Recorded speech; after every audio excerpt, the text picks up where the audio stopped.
The issue of affordable housing is getting more interesting each passing day.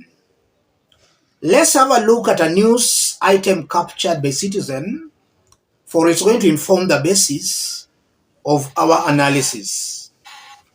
New twist as Parliamentary Budget Office warns affordable housing may not benefit the poor. The Parliamentary Budget Office is now warning that the intended beneficiaries of the government's affordable housing program may be locked out, as over 70% of those targeted are classified as middle and low income earners. The Parliamentary Budget Office found that high income earners were likely to benefit more, as 36% of funds set aside for the project were earmarked for the construction of institutional housing programs and projects which target individuals with a monthly income of above Kenya shillings 149,000.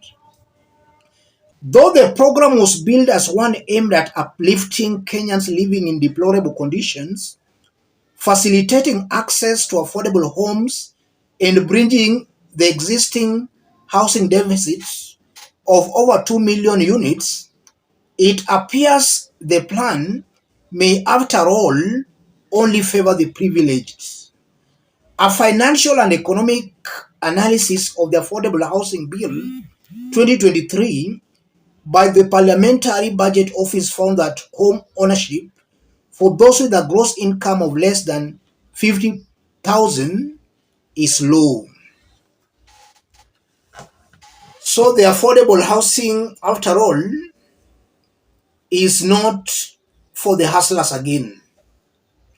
It's only going to benefit people earning over 149,000 Kenya shillings. Most of the funds have been earmarked to build houses for those earning over 149,000 per month. So it's not affordable after all. I want us to put all that into perspective for Kenyans to understand what's happening here. If you are watching us but you have not yet subscribed, subscribe, give this video a like. Let's proceed. What's happening here, ladies and gentlemen? The Bible says, even though they know, remind them. It's our duty to remind Kenyans of what's happening behind the scenes. Even though they know, we must remind them. This whole thing of affordable housing was started long time ago by the Grand Coalition government. In fact, Raila Odinga talked about it sometimes back when he was in Meru. It started with the slum upgrading kind of a thing. And we saw very many Kenyans from the slums owning houses in Kibra. That's a fact, not debatable. When Uhuru Kenyatta took over, he continued with the project. Upon William Ruto coming in, he seems to be changing the direction that project is heading. And he's not only changing the direction, he's also bringing propaganda lies and using the affordable housing as a political tool to campaign for 2027. Upon Ruto coming in, he has introduced the housing levy, something that was not there previously, and is forcing this housing levy on Kenyans. The courts have declared the housing levy unconstitutional, but Ruto still insists on going on with the housing levy. And anytime the court stops the housing levy, he goes around the country saying that the courts are stopping the affordable housing. That's a propaganda, very big lie. The courts are not stopping the affordable housing. The courts are only stopping the unconstitutional housing levy that is forcing Kenyans to be deducted money to build some houses that they're not even sure whether they will occupy those houses. So upon William Ruto coming in, he has introduced the housing levy. And then not only the housing levy, Kenyans are being forcefully removed from their parcels of land across the country. You are being driven out forcefully to construct this so-called affordable housing. And Kenyans are asking questions.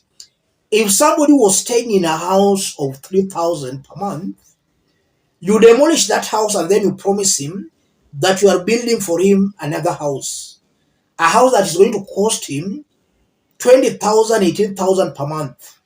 Is that an affordable housing than the one you have just demolished? These are the issues William Ruto is not explaining, and these are the issues that Kenyans are raising, but they're not getting answers. When the whole thing started, Ruto said that the salaried Kenyans were to be deducted money to build houses for the unsalaried Kenyans. That has failed to materialize. What we are seeing as time goes by, more and more Kenyans are being rendered broke and homeless. It's clear they cannot afford to rent the houses being built. Those are for only the rich. So Ruto is clearly coming out as a liar, somebody using propaganda as a tool of rule, lies and propaganda. And we are now seeing clearly upon Parliament analyzing this bill. We know that upon the court declaring the housing levy unconstitutional, Kimani Ichung'wah presented another bill in Parliament, and you are now seeing clearly that this bill, most of the funds in that kitty is going to build houses for those earning over 149,000 Kenya shillings. So to start it off even from there, you are seeing that this thing is just to benefit the rich and not the poor. So again, this is just a project that is going to fail, is going to backfire, just as other projects we have seen being initiated by Ruto's government. We were told of G2G, the oil deal, that also failed. It's high time Kenyans to understand these tricks being used by William Ruto. Ruto is using lies and propaganda as a tool of rule. Let me stop it there, ladies and gentlemen. If you are watching us but you have not yet subscribed, subscribe, give this video a like.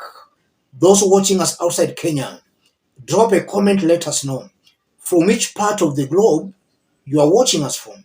If possible, subscribe, give this video a like. It's emerging clearly that the affordable housing thing is not actually affordable. The houses are being built for the rich. Let's meet in our next analysis. Thank you.